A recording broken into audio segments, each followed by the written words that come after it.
Bonsoir à tous. Avant de commencer la vidéo, j'aimerais vous dire deux choses. La première, c'est que la creepypasta qui va suivre n'a pas été écrite par moi, mais par The Ninja Darkness, un ami qui m'a autorisé à l'utiliser car elle me plaisait bien. Je l'ai seulement mis en lien avec mon récit. Merci encore à lui.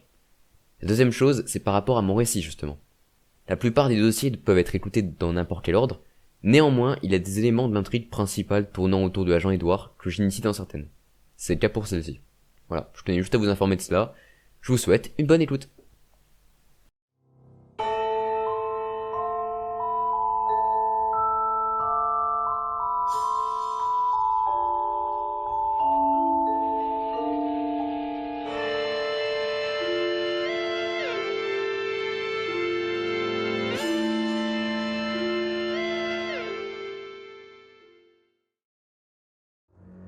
On commence vraiment à être débordé avec tout le travail.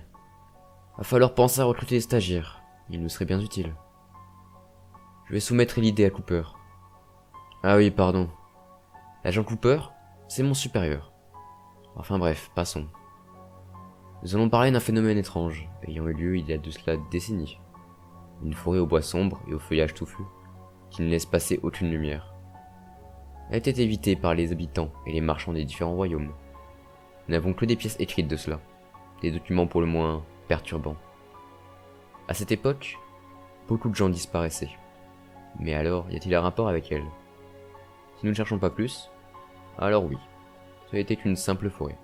Mais tous les textes que nous avons pu trouver à ce jour nous laissent penser l'inverse. Les registres des villages avec des lignes entièrement blanches, des femmes avec des enfants dont le père était inconnu, des maisons entretenues laissées à l'abandon dans les quartiers marchands, des cadres photos totalement vides. Malgré ces phénomènes, aucune enquête n'a été menée. Pourquoi? Nous sommes donc rendus à l'ancien emplacement de cette forêt et avons trouvé un vieux coffre. Une boîte sombre avec un cadenas rouillé et des traces de sang séchées sur les rebords. Une fois que nous l'avons ouverte, nous y avons découvert une note froissée par le temps, écrite avec du sang d'un noir mat et indélébile. Dans cette dernière, un marchand décrit ce qui a été une des choses les plus effroyables de sa vie, l'oubli. Il nous raconte que durant un retard de livraison, il décida de couper par la forêt. Son unique et seule erreur, a-t-il écrit. Une fois à l'intérieur, plus rien n'avait de sens. Tout lui parut dérisoire. Il était comme une poupée à qui on enlevait toute volonté. Il voyait les gens avec qui il avait passé sa vie entière, l'oublier en un instant. Sa femme et ses enfants enlevaient leurs affaires de leur maison. Ses collègues prenaient ses marchandises comme si tout était apparu d'un coup.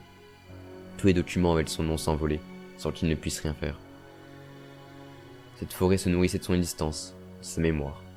Et sans qu'il s'en rende compte, il ne pouvait plus parler, ni même se déplacer. Tandis que ses visions, ces horribles images, le troublaient de plus en plus, en l'empêchant de penser à autre chose. Il a attendu longtemps, très longtemps, que des personnes viennent le secourir. Mais si plus personne ne se souvenait de lui, qui peut donc vouloir le retrouver?